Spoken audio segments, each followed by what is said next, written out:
everyone. Welcome back to For the Girls. Now that we are well underway into the 2022 season, we wanted to give you a bit of a deep dive on the 2022 new regulation changes and also talk a little bit about rules and regulations and safety in F1 more generally. This is a good follow-up to our starter pack episode if you wanted a part two, but even if you are already pretty into F1, we're also going to get into what we think about the rule changes so far, whether or not we think they're working this season so far. So stay tuned for that. Why is this important now? Because the 2022 changes have been called the biggest regulation changes in 4 decades. So it's really a whole reimagining of the whole concept of the F1 car.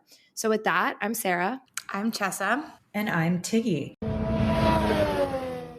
Okay, so we're going to jump into some general background first. Why do these rules even exist? So first of all, they're in place mostly for safety. Obviously, we want to keep all the drivers safe. So that's number one. They want to promote fair and competitive racing, and also along the same lines, just ensuring that all the cars and engines have some level of uniformity.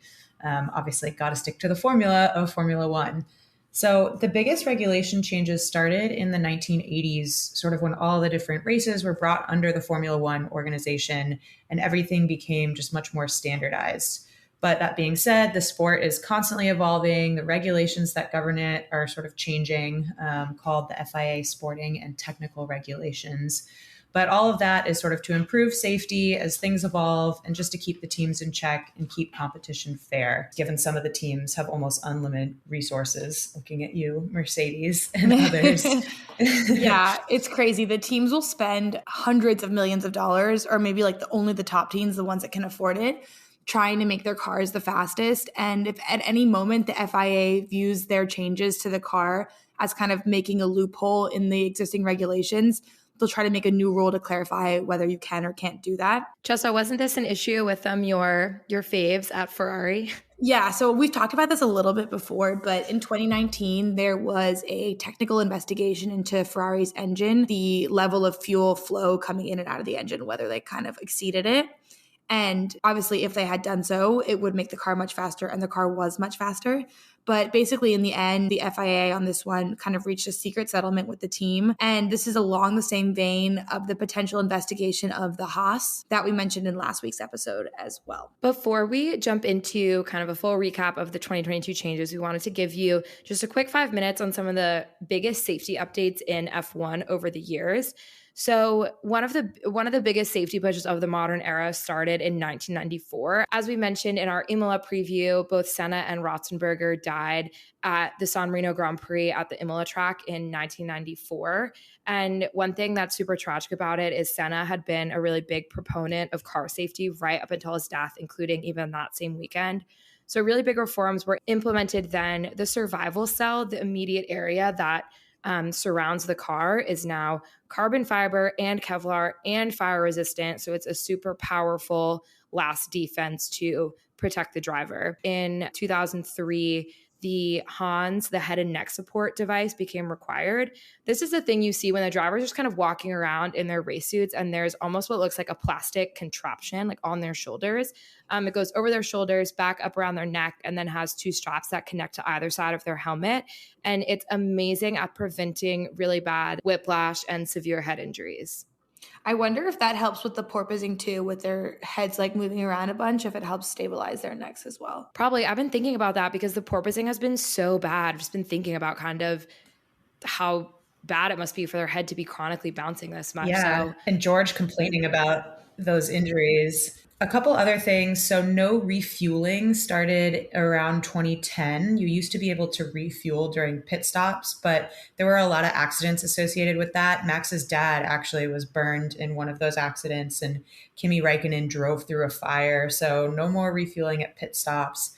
And then another huge reckoning in 2014, 2015, after Jules Bianchi died. He was the most recent death in Formula One and the only driver since Senna to die in an F1 event. There have been more recent Formula 2 deaths, though. Bianchi died in 2015 from a head injury sustained during the Japanese Grand Prix in 2014. And that really pushed the development of the virtual safety car and the halo for it as well. And like Tiggy mentioned, in 2018, they introduced the halo. So believe it or not, before the halo in 2018, the Formula One cockpit was fully open. Like the drivers' heads had no protection. They were up in the air. It's crazy. And so now they have that kind of like halo bar around their head. And it's already been really successful at preventing several accidents from being basically lethal. Remember last year, Max went over Lewis's car, and if the halo hadn't been there, like the tire would have been in Lewis's head. And then also Grosjean, after his fireball crash in 2020, said this is the best thing that we've brought to Formula One. So the cars are a lot safer now. Cars can literally walk away from crashes between 30 up to 70 Gs and remain virtually unharmed. If we're remembering a few weeks ago, Schumacher came out like walking from his massive crash, which was 33 Gs. Now that we're talking about 2022, some of the features this year that have helped to continue to promote safety. One, there's a few different things going on in the car that basically just minimize debris flying off the car. And then also the chassis in the middle of the car absorbs a lot more energy and can protect against, the drivers inside being T-boned, for example, in a race. So now that we've talked about 2022 updates, Tiggy, why don't you start telling us about the big kahunas, the real stuff that's been happening this season, which has been kind of crazy. Yeah, for sure. So there has been a total overhaul of the technical regulations sort of to, improve racing, even the playing field between teams, and just make everything a bit more competitive. And I think if you look back to last season and historically over the past however many years, it's pretty much been a consistent sort of like Red Bull versus Mercedes battle. And I think people started to get bored. We definitely did, at least. We love to see a good midfield. And at least last year we had a close championship, but so many years it's just been runaway Lewis and Mercedes. Yeah. I mean, we love racing regardless, but it definitely makes it less exciting. So some of the things that they've done to promote more competition, a lot of this went into changing how the drivers can actually race against each other. So they want to make it easier for the drivers to follow, to overtake the cars in front of them, and just make it more competitive for all the cars. So yeah, Tiggy, Ross Braun, who's the F1 managing director, which is a title I would love to have. It sounds so legit. He basically said, I'm confident these rules will lead to much better racing. Side note, obviously he wants much better racing. It's going to bring in more money. But he said, I'm convinced these cars will be closer in performance from the very beginning. So let's jump into the key changes that have enabled thus far that more competitive racing between the drivers. So one, there's been a pretty drastic switch to ground effect aerodynamics and other changes to reduce dirty air. Don't worry, Sarah's a pro at this. She's about to explain it to everyone. There's also been more standardized power units and a power unit freeze. And then a bunch more changes. We'll hit on a few, but we don't have 5 hours to keep you all. So with that, Sarah, tell us a little bit about these ground effect aerodynamic changes and the dirty air. Yeah, so there was a big change this year to ground effect cars. And F1 cars used to be designed as ground effect cars back in like the 70s, but that hasn't been the model recently. So this is a big change back to kind of that era. So if you want a little bit more background, flip back to our starter pack episode. So as we mentioned there, F1 cars are faster than planes at takeoff, and they're trying to go around these corners incredibly fast. So they need some sort of force to keep them on the track, because gravity alone isn't going to be enough here to keep these cars stuck to the track as they're flying through these corners, braking super fast and all of that. So downforce, or negative lift, allows the car to grip the track and go through the corners at high speed. So downforce is the force that's pushing down on the car and pushing it into the track.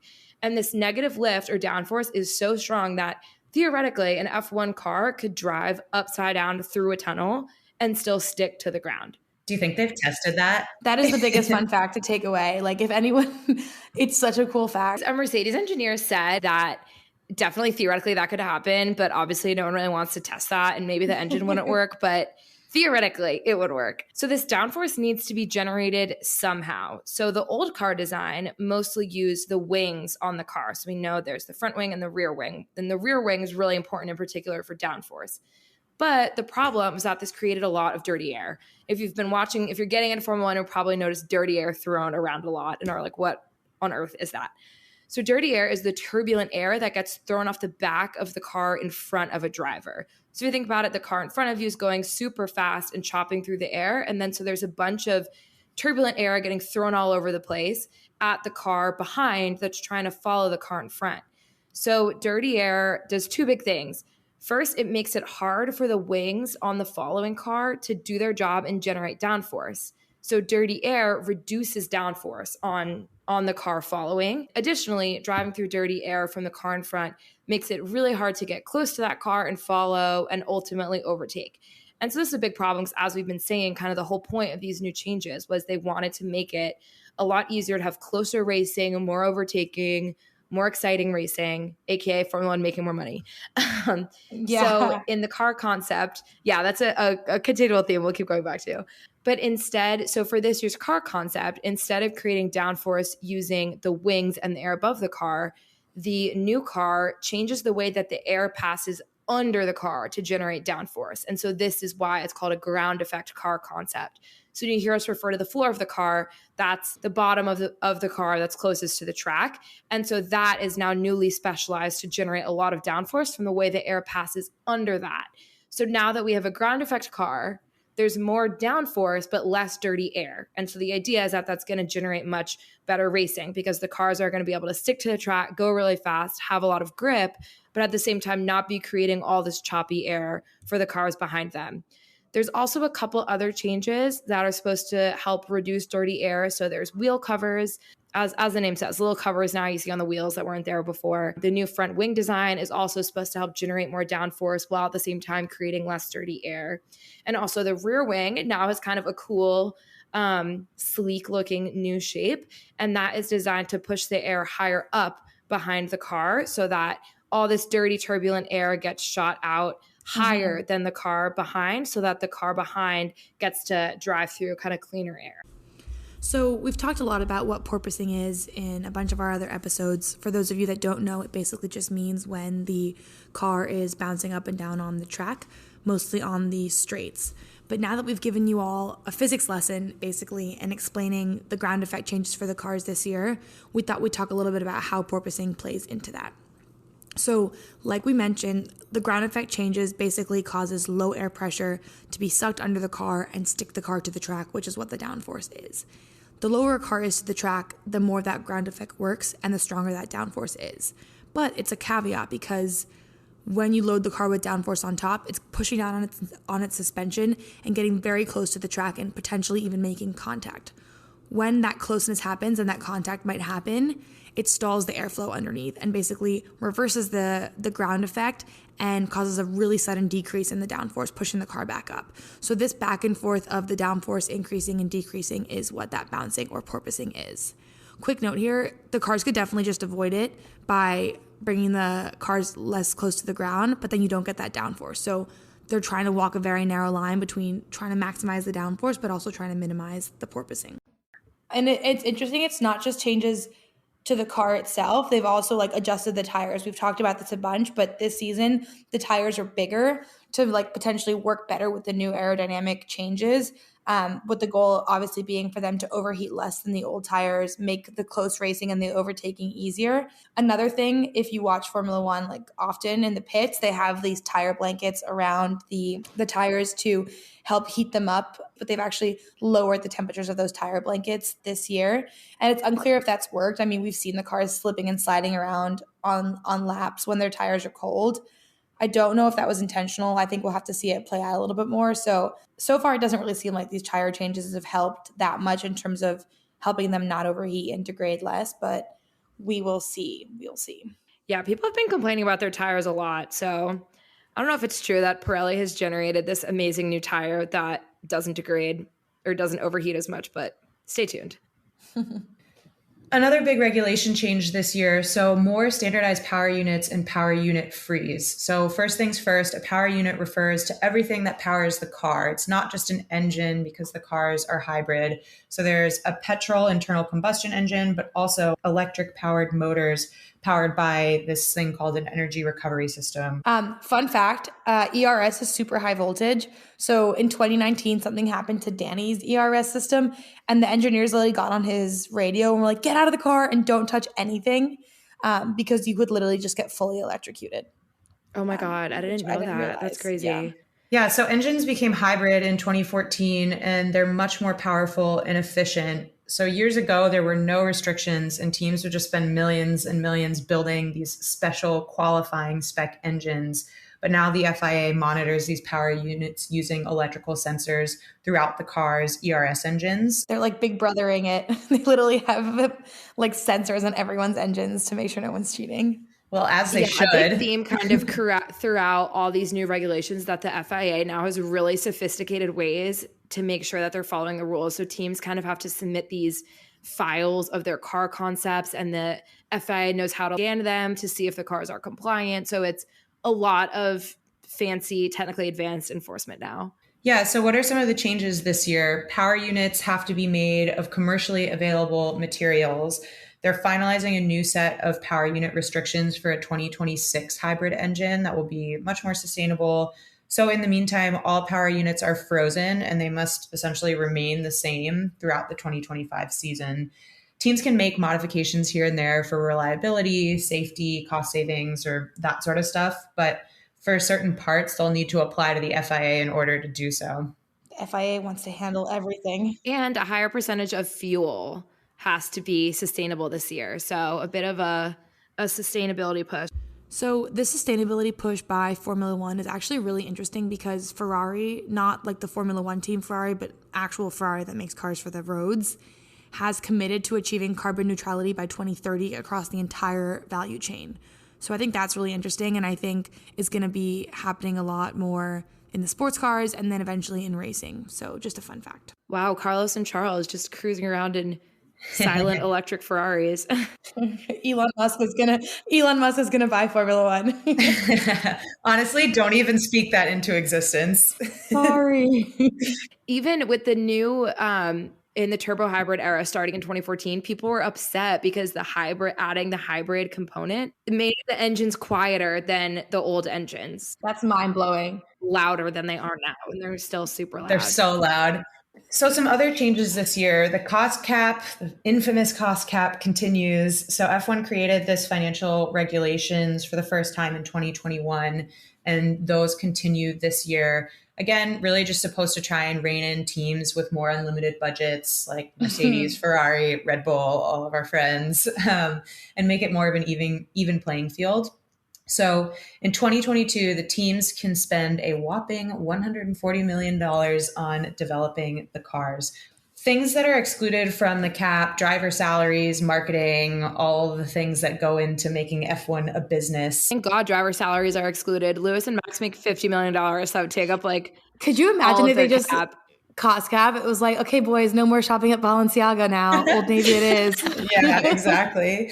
They could get sponsorship deals still. But Toto, our favorite finance bro, he recently mentioned how it's crazy with inflation and that it went down from $145 million in 2021. And he said, it's been very difficult to structure the company and the organization in the right way to meet the cost cap at $140 million, which like $5 million is really throwing it off so much. But I guess maybe with inflation's reached everywhere, people. It's reached Toto. Christian has also said that there needs to be an urgent discussion given inflation and high energy costs. It's interesting. I think this is a really good rule because it just shows that like this year you can't just throw money at your problems. And okay, obviously that's a hot take. Throwing money at a car like may or may not necessarily fix the issue, but that's probably why Mercedes hasn't been able to like jump back as fast as they wish, is because they have to be very strategic about their spending and when they're going to bring upgrades to the car. Yeah, and George has been pretty explicit about that, saying that the team is being really intentional about upgrades instead of and that's why it's taken them so long to bring major upgrades, because they're trying to be super cost effective and efficient. On top of it, Mercedes doesn't even know what the problem is yet, but we'll get more into that in the Miami preview. Yeah, and F1 higher ups are discussing the inflation problem this week, so maybe we'll have some news on that front. Ooh, so another quick, fun regulation is wind tunnel time. So if you don't know what wind tunnels are, imagine a giant fan, super fast wind, and a super fast moving conveyor belt underneath, a treadmill for the F1 car, essentially, that blasts super high wind at the cars to get information on the aerodynamics of the car. So since there's such limited track and practice time, as we've discussed, teams use wind tunnels to gather a ton of info on the aerodynamics of the car, test out different parts, all of that. So the drivers get simulators and the cars have wind tunnels. So wind tunnel time used to be unlimited, but now it's also getting restricted because it's so expensive. Ferrari, Mercedes, Red Bull, all these teams with massive budgets could essentially be running multiple wind tunnels 24/7 if there were restrictions. And so now that time is also being restricted to make it more fair for the teams that don't have such big budgets. My favorite fun fact is that Red Bull's, and just about how like big and expensive these are, Red Bull's wind tunnel in Bedford in England, it's obviously modernized and refurbished, but it was originally a wind tunnel to develop Cold War era fighter jets for the British Air Force. That's the wind tunnel they should use to test the upside down car driving thing. Let's just speak that into True, yeah. existence. We have to get on that. A fun I think thing. Tiggy could drive an upside down car. If I had to vote any of the three of us to drive a car in a tunnel, it would be Tiggy. Oh my God, Calm, please do cool, and not collected. sign me up for that. So for 2022, there have been some pretty big changes in how much time you get. And it's all dependent on how you finish in the previous year's constructors. So with the worst teams getting more time. So it's a pretty confusing way that they do it. But basically this year, if you come in 7th place, that's the benchmark. And then you get like a normal amount of time, which is they call like 100%. And then depending where you fall above or below that benchmark, you get more or less time. So first place gets 70% of the time, where 7th is getting 100, and then 10th place gets 115% of the time. Yeah. So with all of these changes, it sort of begs the question, has it actually worked to make overtaking easier and racing better? I think there are sort of two different camps on this. Lando said after the Imola podium, it's 100% better. It's what they intended to do. And the reasons for the changes are working. He was saying he thinks that we've been seeing better races this year than for many years. I do think the cars can follow more closely. Max said that as well. He said, at least you don't have these weird moments anymore of big oversteer, big understeer. Latifi and Albon also said there was a noticeable difference. So it goes good for them. The back of the grid as well, which is They need good. that. So overall, I think following more closely definitely seems to be better. But for some reason, this really hasn't translated into more overtakes. Might have been impacted a little bit by the rain in Imola, but in 2022, so far this year, the first 4 races have had an average of about 32 overtakes per race. In 2021, that was 38, and in 2020, it was 29. So there aren't huge differences. So far, we're less than last year. So it'll be interesting to see how that plays out throughout the season as well. Because I don't know, at the beginning, there were a lot of changes made to the cars. Maybe they're still really getting used to the driving in the cars this year. But we'll see. We might need some more data points on that one, but we'll keep you all posted. We'll keep track of it. And there's a big debate, which is really interesting, about whether or not DRS is still necessary with these new regulations. So as we've seen, there's already been a lot of DRS action this year, especially in the first few races where we saw really good back and forth Max and Charles battles. And so DRS makes for a really good show, but it kind of begs the question, with all these new regulations supposedly making it easier to overtake and easier to follow, is DRS going to make overtaking too easy? Yeah, so DRS was introduced in 2011, right, as a solution to the fact that the cars were having a hard time overtaking and, having those battles in the first place. So now that they can kind of follow each other more closely, maybe the DRS is too much. This is a comment that I love, but Vettel even said it would be cool to take it off and see how the racing really is. Interesting. So some people don't like DRS because they think passing on the straights versus in a braking zone or on a corner is too easy. They literally call it the DRS drive-by, which I think is hilarious. And Charles gave a really good explanation, but basically says it gives the car behind too much of a speed delta, that the overtaking is done before the braking, which obviously you'd rather have the braking or the overtaking done during a braking. So that way you're not just like passing someone like on a highway and it's not really like that much of a good show. But he did say the cars are still better off with DRS. So one thing that people have been watching a lot is this DRS chicken game.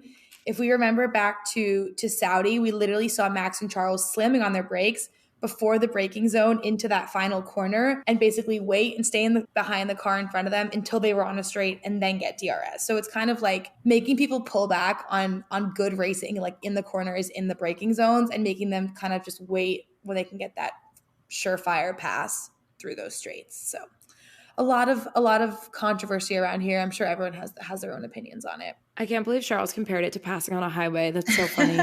Yeah, imagine me like whipping down 95, like DRS enabled. Left lane, baby. Even though we've talked about maybe there has been more overtaking so far, one thing that definitely seems to have worked is mixing up the field a bit. So if you've been listening, as we've talked about a lot, Mercedes dominance seems to be over, at least for now, but huge fall for them from last year and the past several years' performance. Ferrari has made these huge gains back to the front of the field. And teams like Haas now have a fighting chance. Like teams that were dying to even get 1 point are now regularly making it into Q3. So it's definitely shaken things up a bit. Overall, it's not as if the Aston Martins are showing up and winning every race, but there definitely does seem to be a bit of a shuffle. And I think that'll probably continue as the next few years go on, especially with this power unit freeze. So one other big change that we want to discuss is racing rules and leadership. There's been a lot of controversy around last year's race director, Michael Masi, and the safety car decisions he made at last year's Abu Dhabi Grand Prix. So TLDR, the championship came down to the last race last year between Max and Lewis, and whichever of them won would be world champion. So in unfortunate classic fashion, Latifi caused a safety car towards the end of the race. God, classic. And so Masi, during that, he had ordered only the 5 lapped cars between Hamilton and Verstappen to unlap themselves under the safety car. And Hamilton was in front. So that gave Max a chance to pass Hamilton because he pitted to get fresher tires under the safety car. But the rule stated that any lapped cars should, unlap themselves within the safety car. So it made it easy for Verstappen to pass Hamilton on those fresher tires. Masi also ignored the rule that the safety car has to go into the pits at the end of the following lap. And the race would have ended under the safety car with Hamilton in front, which people probably also would have complained about, the championship coming down to a safety car. But probably, the rules are the rules. And this caused Hamilton to miss out on a record-breaking 8th world championship title. Masi, I think the general consensus was that he made the wrong calls. He mishandled it. And again, it spurred a ton of racing rule changes this year. Yeah, so the new rule is that all of the lap cars have to unlap themselves instead of kind of the ambiguous way it was written before. But in kind of Masi's defense, controversially. But I think people also think he had a really tough job. People heard during that final race last year, you could hear all of the team principals yelling at him on the radio. He had originally said that all of the lap cars would go through, and then Christian was yelling at him on the radio and urging him to reconsider. So then he reconsidered. And apparently all the teams had said at one point, kind of in agreement, that they didn't want such an insane championship battle to end under a safety car. And then, of course, Chessa, I feel like you can recreate this the best. Toto, it's called motor racing. In his defense, the rules shouldn't be ambiguous. They should be written in a way that is clearly enforceable, and you don't have like people screaming at you on the phone from different angles, pressuring you to like make a game time decision in something as fast paced and high stakes as Formula 1. No other sport, literally, you're able to call a ref and be like, bro, listen up. Like, I don't think this is how it should go. Well, it's like basketball. Like, you have these coaches screaming at refs from the sidelines, and then they get a technical foul. Like, where's the technical foul clause in the F1 rules that's for so these team true. principles? I didn't think about that. And yeah, so I think the consensus is that he messed up and didn't follow the rules, but at the same time, it's important to recognize that he was in just a really tough situation with unclear rules. And yeah, if both Toto and Christian were yelling at me at the same time while I was trying to make a decision while a championship deciding race was happening, I would probably be pretty frazzled. But Sarah, you're in the hot seat. Who would you choose? Toto v. Christian? Gosh, like who I would want yelling at me? Max versus Lewis. Who would you listen to? Who's more persuasive in your mind? I would probably listen to Toto. I think Toto has a level of authority. I feel like Toto could say something not even yelling, just in a very serious tone. It's because Toto is the tallest. He commands that presence. He's taller than everyone else on the grid. So basically what's happened now is, one, this year they no longer broadcast the conversations between, the principals and the teams and the race control. And then two, there will now be 2 different rotating race directors instead of Masi. He hasn't been fired from F1 altogether, but he will not be the race director. It's kind of sad for us as spectators to not be able to hear that broadcasting between the teams and radio communications, but I think it's better for the fairness of the sport, like we said. But we will add that the team still can ask questions in a non-intrusive way, but through an intermediate body before getting to the race director, which all makes sense. And along the same vein, they've also created a virtual race control room similar to the virtual assistant referee in football to kind of help mediate the whole process and make sure it's a lot more governed and doesn't necessarily just rely on like the opinion or the view of one person. One interesting other new rule, which sort of goes against the trend of making things less ambiguous, is that the race control will no longer advise teams to tell their drivers to return positions that they gained by the advantage of exceeding track limits. So now the drivers have to do so voluntarily or risk being investigated by the stewards and retroactively penalized, which to me, I mean, I guess some drivers agree with this, some